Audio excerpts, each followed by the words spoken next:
پھر لوئیتاشی منصور بن احمد کو مخاطب کر کے کہنے لگا، امیر آپ لشکریوں کو جا کر آرام کرنے کا حکم دیں، حسام الدین اور شرف الدین سے بھی کہیے کہ اپنے گھروں میں جا کر آرام کریں اور آپ میرے ساتھ میری حویلی میں جائیں گے۔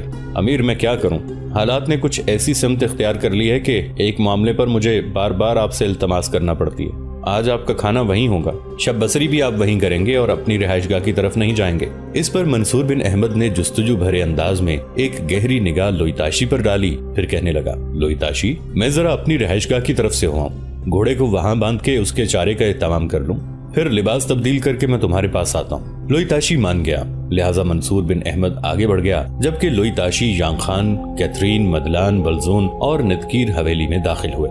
لوئیتاشی اور یانگ خان دونوں دیوان خانے میں بیٹھ گئے، منصور کے آنے کا انتظار کرنے لگے تھے۔ ان کی حالت سے یہ لگتا تھا کہ وہ کسی انتہائی اہم مسئلے پر منصور بن احمد کے ساتھ گفتگو کرنا چاہتے تھے۔ کوئی زیادہ دیر نہ گزری کہ منصور بن احمد وہاں آیا، دیوان خانے میں لوئیتاشی اور یانگ خان کے سامنے بیٹھ گیا۔ اس موقع پر نتکیر، مدلان اور کیتھرین بھی دیوان خانے کے اندرونی دروازے کے ساتھ ایک طرف ہٹ کر کھڑی ہو گئی تھی، شاید وہ ان کی گفتگو سننا چاہتی تھی، جبکہ بلزون دیوان خانے میں داخل ہو کر منصور بن احمد کے پاس بیٹھ گیا تھا۔ آخر گفتگو کا آغاز لوئیتاشی نے کیا اور منصور بن احمد کو مخاطب کر کے کہنے لگا، امیر آپ جانتے ہیں پہلے میری ایک بیٹی تھی نتکیر، اس کے بعد اللہ نے مجھے 2 اور بیٹیاں دی، کیتھرین اور سیمر اب اس دنیا میں نہیں ہے، لہٰذا میری 2 بیٹیاں ہیں۔ آپ جانتے ہیں باپ ہمیشہ اپنی بیٹیوں کے سلسلے میں فکر مند رہتے ہیں۔ امیر آپ کی غیر حاضری میں ہم سب نے مل کر یہ فیصلہ کیا ہے کہ کیتھرین کو اب آپ کی زندگی کا ساتھی بنایا جائے، اور پھر آپ کیتھرین سے یہ بھی اقرار کر چکے ہیں کہ آپ اس سے نفرت نہیں کرتے۔ امیر رہی آپ کی یہ بات کہ آپ نے تلوار سے شادی کر رکھی ہے، تو ایسا سارے ہی مجاہد اور جنگجو کرتے ہیں، لہٰذا لوئیتاشی مزید کچھ نہ کہہ سکا، اس لیے کہ اس موقع پر منصور بن احمد بولا اور کہنے لگا، لوئیتاشی جو کچھ تم کہہ رہے ہو اپنی جگہ بالکل درست اور ٹھیک ہے، میں یہ نہیں کہتا کہ میں کیتھرین سے نفرت کرتا ہوں یا اسے ناپسند کرتا ہوں، وہ بہت اچھی لڑکی ہے، آرمینیا کے بادشاہ کی بیٹی ہے، اور مجھے اس کی ذات پر یہ بھی فخر ہے کہ اسلام قبول کرنے کے بعد وہ انتہائی خلوص اور پاکیزہ جذبے کے ساتھ ہمارے جذبات اور ہمارے ضمیر کی پکار کی ہم خیال ہے۔ لیکن لوئیتاشی میں یہ کہوں کہ بغداد کی تباہی کے بعد میں منصور بن احمد ایک طرح سے ختم ہو چکا ہوں، لاش کی صورت میں سرگرداں ہوں۔ میں بغداد کے لشکریوں کا نائب سالار اعلیٰ تھا اور مجھ پر بہت بڑی ذمہ داریاں تھیں۔ کاش جس وقت ہم نے بغداد کے نواح میں ہلاکو خان کے لشکر کو بدترین شکست دی تھی تو دوسرے سالاروں کا کہنا مانتے ہوئے ہم نے منگولوں کا تعاقب نہ کیا ہوتا۔ یہ تعاقب اب تک میری جان کا روگ بنا ہوا ہے۔ یہاں تک کہنے کے بعد منصور بن احمد کی آواز ڈوب گئی تھی، پھر وہ کپکپاتی آواز میں کہنے لگا، لوئیتاشی میں نے آج تک کسی سے اس کا ذکر نہیں کیا، قسم خداوند قدوس کی میں اپنی زندگی کی راتیں کروٹیں لیتے عذابوں میں گزارتا ہوں۔ رات کو جب نیند نہیں آتی تو اپنی رہائش کے پیچھے جو کوہستانی سلسلہ ہے اس پر چڑھ کر چہل قدمی کرتا ہوں، بڑی عاجزی اور بڑی انکساری سے اپنے خدا کو یاد کرتا ہوں، اور بغداد شہر کے سلسلے میں ہم سے جو خطائیں ہوئیں ان کی معافی مانگتا ہوں۔ میری کوتاہی کی وجہ سے انگنت مسلمان موت کا لقمہ بن گئے۔ لوئیتاشی جہاں تک کیتھرین سے شادی کرنے کا تعلق ہے یہ معاملہ قبل از وقت ہے، تم جانتے ہو میں موت کے دہکتے بھڑکتے دوزخ میں روز اترتا ہوں۔ لوئیتاشی منگولوں کے خلاف سینہ سفر ہونا اور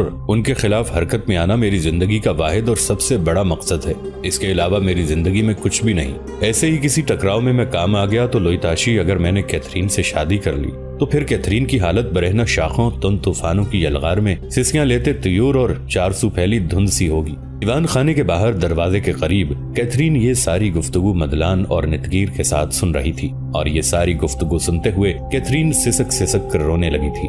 مدلان اور نتگیر کی حالت بھی اس سے مختلف نہ تھی۔ آخر ایک بار پھر منصور بن احمد بول اٹھا، لوئیتاشی اس وقت میری زندگی کا سب سے بڑا مقصد یہ ہے کہ اپنی مسلم قوم کی زیست کی آغوش سے مکر و فریب کا زہر دور کر دوں۔ قسم خدائے پاک کی کبھی میں سوچتا ہوں کہ جس طرح بغداد کے نواح میں بغداد کے لشکریوں کا سالار اعلیٰ فتح الدین داؤد جو میرے ساتھ ہی جنگ کر رہا تھا مارا گیا، میں بھی اس کے ساتھ مارا جاتا، مر کر مٹی میں شامل ہو گیا ہوتا۔ منصور بن احمد کے یہ جملے کیتھرین پر تلوار کا اثر کر رہے تھے۔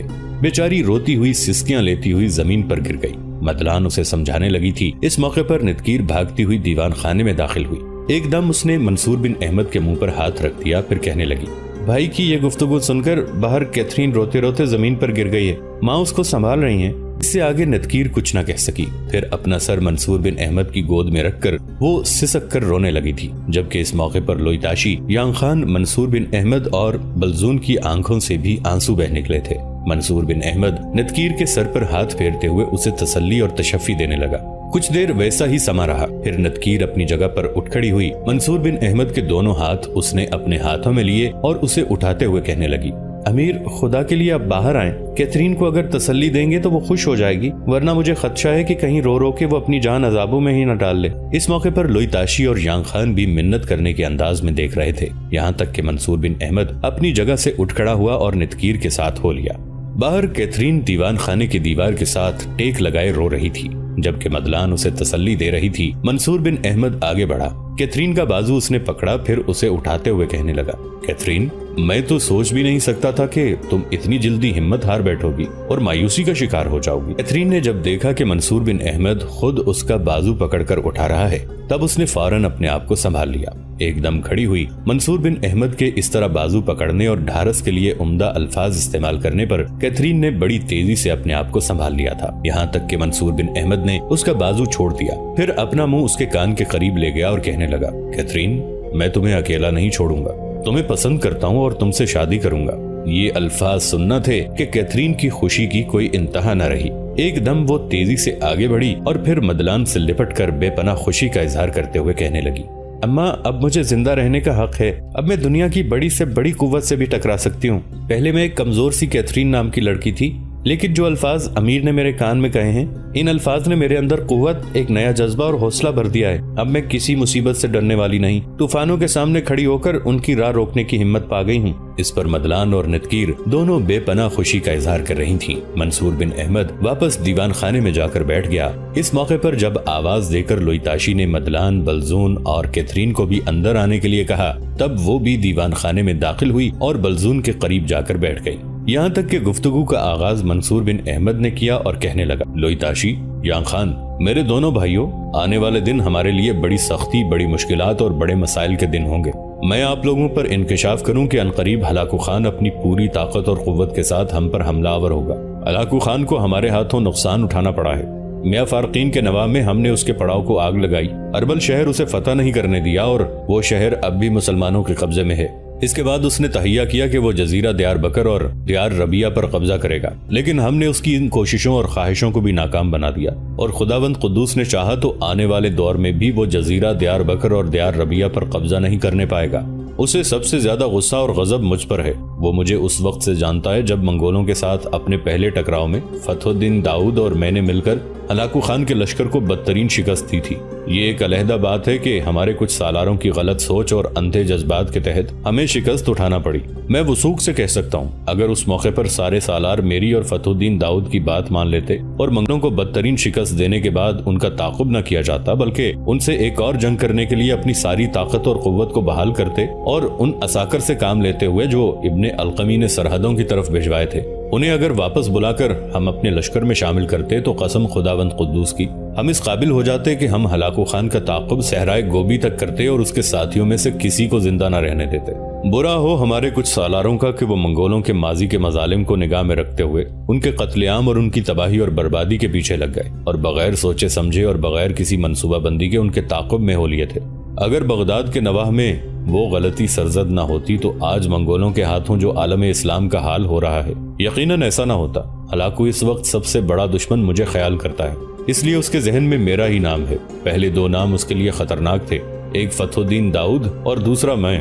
फतहुद्दीन दाऊद के बाद वो मुझे अपने रास्ते की सबसे बड़ी रुकावट ख्याल करता है। मेरे हाथों जो उसे नुकसान उठाना पड़ा है वो उसकी तलाफी पर तुला हुआ है और मेरे खुदावंद कुद्दूस को मंजूर हुआ तो हलाकू खान को हम अपनी इंतकामी कार्रवाइयों की तकमील नहीं करने देंगे। यहाँ तक कहने के बाद मंसूर रुका, कुछ सोचा और उसके बाद लोई ताशी की तरफ देखते हुए कहने लगा, लोई ताशी, आज ही एक कासिद भेजकर नई सूरत हाल से बरकाई खान को आगाह कर दो। लोई ताशी ने इस बात में गर्दन हिलाई। मंसूर बिन अहमद की हाँ में हाँ मिलाई। तब मंसूर बिन अहमद अपनी जगह पर से उठ खड़ा हुआ, फिर लोई ताशी की तरफ देखते हुए बोला और कहने लगा, लोई ताशी, हमारा लश्कर जो अपने साथ मंगोलों के पड़ाव से हासिल होने वाला सामान लेकर आया है, वो तुम लश्करियों और दूसरे मुस्तहिक लोगों में यांग खान की मदद से तकसीम कर देना।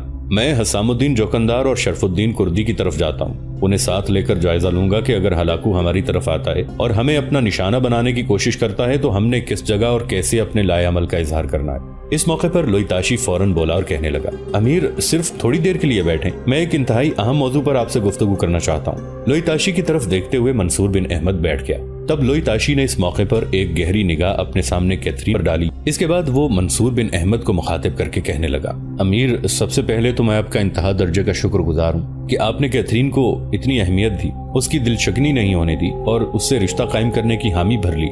आपके इस फैसले से जितना मैं और यांग खान खुश हैं, इससे कहीं ज्यादा मेरी बीवी, मेरा बेटा और मेरी बेटी खुश है, इसलिए कि कैथरीन को अब हम अपनी बेटी ख्याल करते हैं। इस बिना पर कैथरीन का दुख हमारा दुख, उसकी तकलीफ हमारी तकलीफ और उसकी खुशी हमारी खुशी है। अब जबकि आप और कैथरीन के दरमियान कोई दीवार नहीं, कोई गलत फहमी नहीं, तो क्या आप कैथरीन को इजाजत देते हैं कि वो आपके काम काज करे, आपके खाने का एहतमाम करे? जहाँ तक आपकी और कैथरीन की शादी का ताल्लुक है तो इस सिलसिले में मुझे तैयारी करना होगी, इसलिए कि ये बेटी की रुखसती का मामला है और मैं चाहता हूँ कि हलाकू खान की सूरत में जो खतरात हमारे सरों पर मंडरा रहे हैं, इन खतरात से निमटने के बाद आप और कैथरीन की शादी का एहतमाम किया जाए। और ये शादी ऐसी शान शौकत और धूमधाम से होनी चाहिए कि लोग देखें लोईताशी की बेटी की शादी है और कैथरीन भी ये महसूस न करे कि ये आर्मीनिया से दूर बेवतनी हालत में है। मैं अपनी बेटी को ये एहसास दिलाना चाहता हूँ कि अब यही हवेली उसकी अपनी हवेली है, ये सरजमीन उसकी अपनी सरजमीन है। ये आर्मीनिया की बेटी नहीं बल्कि कोहिस्तान के चाक से ताल्लुक रखने वाली खातून है। खुदावंद कुद्दूस ने चाहा तो जिस रोज कैथरीन से आपकी शादी होगी, यहाँ के लोगों की खुशी की कोई इंतहा नहीं होगी। इसी बिना पर मैं उसकी शादी को इस धूमधाम से करना चाहता हूँ और इस शादी में बरकाई खान के अलावा उसके सालारों और उमरा को भी शामिल किया जाएगा। लोईताशी जब खामोश हुआ तब गौर से उसकी तरफ देखते हुए मंसूर बिन अहमद कहने लगा, लोईताशी, मैं तुम्हारे जज्बात, तुम्हारी खुशियों और कैथरीन के मुतालिक तुम्हारे ख्यालात की कदर करता हूँ और दाद देता हूँ, लेकिन लोईताशी ये भी सोचो, मेरे और कैथरीन के दरमियान अभी रिश्ता तय नहीं हुआ। इन हालात में उसका मेरी तरफ अकेले आना बहुत बड़ा अलमिया है। लोईताशी, कैथरीन ने अच्छा वक्त देख रखा है, ये आर्मीनिया के बादशाह की बेटी है, वहाँ उसने शाही कसर में जिंदगी गुजारी होगी। उसे क्या खबर थी कि अपने भाई के साथ वो मुसलमानों का मुकाबला करने जा रही है तो खुद मुसलमान होकर आर्मीनिया वालों के खिलाफ लड़ने के लिए उठ खड़ी होगी। उसे ये भी खबर नहीं थी कि जिन सरजमीनों की तरफ वो जा रही है, इन सरजमीनों में वो इस्लाम कबूल कर लेगी। लोईताशी, कैथरीन की ये बहुत बड़ी कुर्बानी है कि उसने हमारे अंदर कयाम के बाद हमारे साथ मिलकर अपने बाप के खिलाफ जंग की। हम उसकी दिलशिकनी भी नहीं करना चाहते, उसे उन सरजमीनों में खुश देखना चाहते हैं। लिहाजा उससे मुझे कोई काम पड़ता भी है या ये मेरे पास आना चाहती है, जिस तरह इससे पहले ये अमा मदलान, बलजून या नितकीर के साथ आती रही है, ऐसे ही आती रहे। जब हम दोनों के दरमियान रिश्ता तय होगा तो फिर किसी से पूछने की जरूरत ही नहीं है, फिर ये अपनी मर्जी की मालिक होगी। इतना कहने के बाद मंसूर बिन अहमद रुका, फिर लोईताशी की तरफ देखते हुए कहने लगा, लोईताशी, मैंने गलत नहीं कहा। मेरे ख्याल में इस मौके पर कैथरीन भी यहाँ बैठी हुई है। इसे मुखातिब करके जो कुछ मैंने कहा है इसके मुतालिक इसकी राय ले सकते हो। इस मौके पर लोईताशी ने कैथरीन की तरफ देखा, कुछ कहना चाहता था कि कैथरीन ने बोलने में पहल की और फिर वो लोईताशी को मुखातिब करके कहने लगी, बाबा, अमीर का कहना दुरुस्त है। अब तक मैं उनके यहाँ जाकर सफाई सुथराई करती रही हूँ और मेरे साथ नितकीर या अम्मा जाती रही हैं। लिहाजा मैं ये कहूँगी कि जब तक अमीर के साथ मेरा रिश्ता तय नहीं हो जाता उस वक्त तक ये सिलसिला जारी रहेगा। अमीर ने जो कुछ कहा वो ठीक कहा है। मेरा शादी से पहले अकेले जाना बड़ा मायूब बल्कि खदशात है। जब कोई लड़की मुफ्त में बदनाम होती है तो वो अपने इर्द गिर्द के माहौल में हल्की होकर रह जाती है। कैथरीन के अल्फाज सुनकर मंसूर बिन अहमद भी खुश हो गया था। दोबारा उठ खड़ा हुआ और कहने लगा, मैं अब हसामुद्दीन और शरफुद्दीन की तरफ जाता हूँ और उसके बाद जायजा लूंगा कि हलाकू के यहाँ आने के बाद हम उससे कहाँ निपटेंगे। इस मौके पर लोईताशी, जांग खान, मदलान, बलजून, नतकीर और कैथरीन भी अपनी जगह से उठ खड़े हुए, क्योंकि कैथरीन भी पहली बार बराह रास्त मंसूर बिन अहमद को मुखातिब करके कहने लगी, अमीर, जिस काम के लिए आप चाह रहे हैं, क्या ऐसा मुमकिन नहीं कि इस काम से फारिग होने के बाद आप वापस यहीं आएं और यहीं खाना खाएं? कैथरीन के इन अल्फाज पर लोईताशी, जांग खान, मदलान, बलजून, नतकीर बेपनाह खुशी का इजहार कर रहे थे।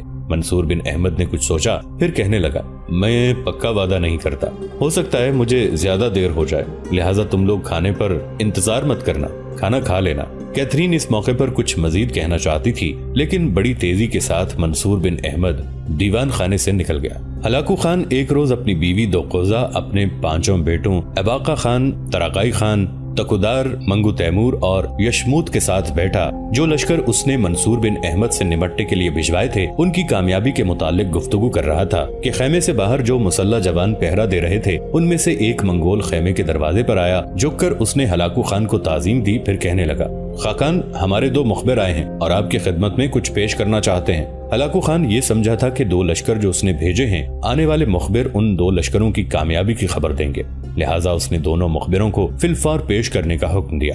تھوڑی دیر بعد وہ دونوں مخبر ہلاکو خان کے خیمے میں داخل ہوئے۔ ہلاکو خان نے پہلے سر سے لے کر پاؤں تک ان دونوں کا جائزہ لیا، پھر کہنے لگا، تم دونوں کی جسمانی حالت، تم دونوں کے چہرے بتاتے ہیں کہ تم کوئی اچھی خبر لے کر نہیں آئے۔ کہو کیا کہنا چاہتے ہو، لیکن تفصیل سے کہنا۔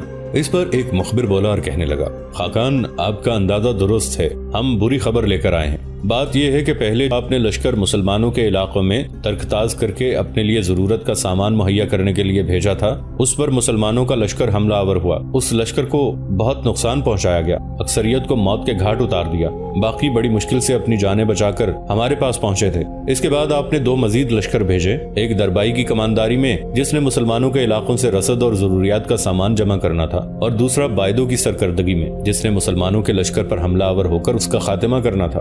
خاقان، مسلمانوں کا سالار بڑا تیز اور عیار ہے، ہمارے پہلے لشکر کو شکست اور اکثریت کو موت کے گھاٹ اتارنے کے بعد وہ بڑی تیزی سے جنوب کی طرف چلا گیا۔ چنانچہ جو 2 لشکر آپ نے بھیجے، ایک تو مسلمانوں کے علاقے کی طرف گیا تاکہ وہاں سے رسد کا سامان حاصل کرے، جبکہ بائدوں کو مخبروں نے بتایا کہ مسلمانوں کا وہ لشکر جس نے ہمارے پہلے لشکر کو شکست دی ہے اور ہمارے ان گنت لشکریوں کو اس نے موت کے گھاٹ اتارا ہے، وہ جنوب کی طرف گیا ہے۔ چنانچہ بائدو اپنے لشکر کے ساتھ بڑی تیزی سے جنوب کی طرف بڑھا۔ اس موقع پر مسلمانوں کے سالار نے بڑے فریب سے کام لیا۔ جنوب کی طرف جاتے ہوئے اچانک وہ دائیں جانب مڑا، لگ بھگ 10 میل کا چکر کاٹتے ہوئے وہ اسی جگہ آ گیا جہاں دربائی کی کمانداری میں رسد حاصل کرنے کے لیے جو لشکر گیا ہے اس نے وہاں پڑاؤ کیا ہوا تھا۔ چنانچہ مسلمانوں کا سالار دربائی کے لشکر پر حملہ آور ہوا۔ اس کا یہ حملہ ایسا جان لیوا اور ہولناک تھا کہ دربائی کو اس نے شکست دی، اور دربائی شکست اٹھانے کے بعد اور اپنے لشکر کا کافی نقصان کرانے کے بعد تھوڑی دیر تک واپس یہاں پہنچ جائے گا۔ اس کے بعد مسلمانوں کے اس سالار نے دم نہیں لیا، ایک دم جنوب کی طرف بڑھا اور جنوب سے اس نے بائدو اور اس کے لشکر کو جا لیا۔ وہاں بھی گھمسان کا رن پڑا۔ شروع میں بائدو حاوی ہوتا دکھائی دے رہا تھا، لیکن انجام کار مسلمانوں کے اس سالار نے بائدو کو بھی بدترین شکست دی اور بائدو بھی اپنے لشکر کا نقصان اٹھا کر بھاگ کھڑا ہوا۔ لہٰذا آج شام تک بائدو بھی اپنے شکست خوردہ لشکر کو لے کر یہاں پہنچ جائے گا۔ خاقان، یہی وہ خبریں تھیں جو ہم نے آپ کی خدمت میں پیش کر دی ہیں۔ یہ تفصیل جاننے کے بعد ہلاکو خان کا چہرہ اتر گیا تھا۔ کچھ دیر تک وہ گہری سوچوں میں ڈوبا رہا۔ اس کے بعد 5 بیٹے اور بیوی بھی اداس اور افسردہ ہو گئے تھے، یہاں تک کہ ہلاکو بولا اور آنے والے ان دونوں مخبروں کی طرف دیکھتے ہوئے کہنے لگا، دوستو آج کے لیے اتنا ہی۔ اسی کہانی کی اگلی قسط کے ساتھ بہت جلد حاضر ہوں گے۔ نیچے کامنٹ سیکشن میں اپنی رائے کا اظہار ضرور کیجیے گا۔ ہمارے اس چینل کو سبسکرائب کر کے نیچے موجود بیل آئیکن کو بھی ضرور کلک کیجیے گا۔ اگلی ملاقات تک کے لیے ہمارا اور آپ کا اللہ نگہبان۔